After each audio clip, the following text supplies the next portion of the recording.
মনে করেন কোনো কারণে আপনাকে থানায় যেতে হবে, মামলা করতে হবে অথবা একটা জিডি করতে হবে, তখন কি করবেন? একা যাবেন নাকি কাউকে সাথে নিয়ে যেতে হবে? থানায় গিয়ে কার সাথে কথা বলবেন? কাকে ধরবেন? কোথা থেকে শুরু করবেন? একা থানায় গেলে আপনার কি কোনো সমস্যা হতে পারে? পুলিশ কি আপনাকে অকারণে আটক করতে পারবে?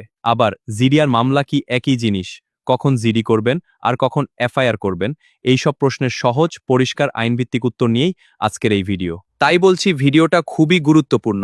যদি সময় না থাকে তাহলে শেয়ার করে টাইমলাইনে রেখে দিন, পরবর্তীতে যখনই প্রয়োজন হবে তখনই দেখে নিতে পারবেন। প্রথম কথা, থানায় যেতে আপনার কারো দরকার নেই। আপনি একাই যেতে পারবেন। কোনো উকিল লাগবে না, কোনো পরিচিত মানুষও লাগবে না। সংবিধানের ৩৬ নম্বর অনুচ্ছেদ বলছে আপনি দেশের যে কোনো স্থানে স্বাধীনভাবে চলাফেরা করতে পারবেন। থানা একটি সরকারি জায়গা, এখানে যাওয়া আপনার অধিকার। এখন প্রশ্ন, থানায় গিয়ে কার সাথে কথা বলবেন? থানায় ঢুকেই প্রথমে খুঁজবেন ডিউটি অফিসার, তিনি সবসময় দায়িত্বে থাকেন। আপনি যদি জিডি করতে চান তার সাথেই কথা বলবেন। আর যদি মামলা করতে চান বা এফআইআর দিতে চান তাহলে ওসির কাছে যেতে হবে। এই বিষয়ে না জানলেও চিন্তা নেই, ডিউটি অফিসারই আপনাকে গাইড করবে।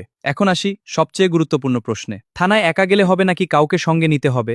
একা থানায় গেলে কি কি ধরনের সমস্যা হতে পারে? উত্তর হচ্ছে কোনো সমস্যা নেই, থানায় যে কেউ তার প্রয়োজনে যেতে পারে।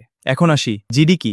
জিডি মানে জেনারেল ডায়েরি। পুলিশ আইন 1861 এর 44 ধারা অনুযায়ী যখন কোনো অপরাধ এখনো ঘটেনি কিন্তু আপনি আশঙ্কায় আছেন, তখন জিডি করবেন। যেমন কেউ আপনাকে হুমকি দিয়েছে, মোবাইল বা কাগজ হারিয়েছে, আইডি কার্ড বা পাসপোর্ট হারিয়েছে, বা কেউ নিখোঁজ হয়েছে, এইসব ক্ষেত্রে জিডি করা হয়। জিডি করবেন কিভাবে?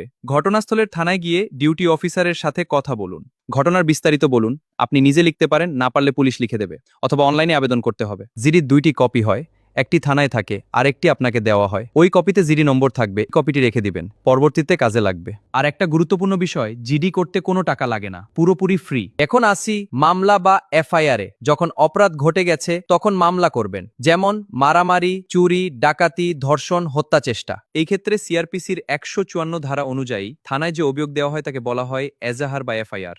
আপনি মুখে বলবেন, পুলিশ সেটা লিখে নেবে এবং আপনার সাইন নেবে। এজাহারের মোট 5টি কপি হয়, একটি আদালতে দেয়া হয়, একটি এসপি অফিসে, একটি থানায় থাকে, একটি যায় সার্কেল অফিসে এবং একটি কপি আপনাকে দেয়া হবে। এই 3টি জিনিস মনে রাখবেন।